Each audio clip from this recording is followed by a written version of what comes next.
महादेव।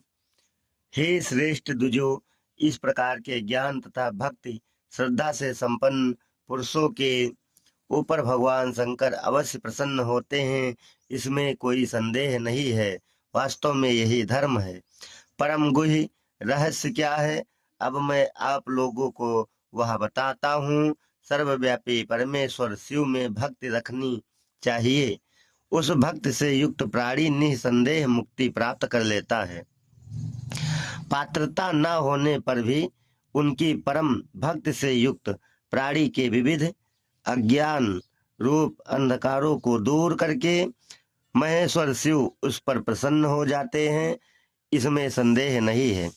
ज्ञान, अध्यापन, होम, ध्यान, यज्ञ, तप, वेद, दान, अध्ययन, ये सभी शिव की भक्ति प्राप्त करने के साधन हैं, इसमें लेस मात्र भी संदेह नहीं है।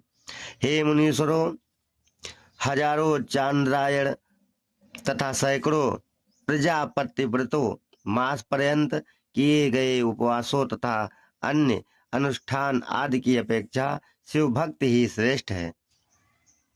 भगवान शिव की भक्ति से हीन प्राणी स्वर्ग आदि की प्राप्ति के लिए अनेक विध कर्म जाल में फंसकर गहन गिरी गुहा रूपी इस मृत्यु लोक में बार बार गिरते रहते हैं, किंतु भक्ति भाव से युक्त प्राणी मुक्त हो जाता है।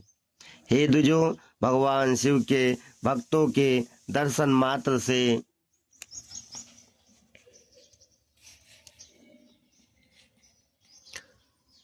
प्राणियों को स्वर्ग आदि लोक सहज ही सुलभ हो जाते हैं, तो फिर साक्षात शिव भक्तों के विषय में क्या कहना। इस वास्तविकता में कोई संदेह नहीं है। ब्रह्मा, विष्णु, इंद्र तथा अन्य देवता शिव भक्ति के द्वारा ही उत्तम पद को प्राप्त हुए हैं। इसी प्रकार मुनियों का भी बल तथा सौभाग्य शिव भक्ति के ही कारण है। हे ऋषियों, प्राचीन काल में देवाधिदेव पिनाकी शंकर ने उमा को लक्ष्य करके वाराणसी में उनसे जिस मधुर प्रसंग का वर्णन किया था, वही मैं भी आप लोगों से कह रहा हूँ। ओम नमः शिवाय।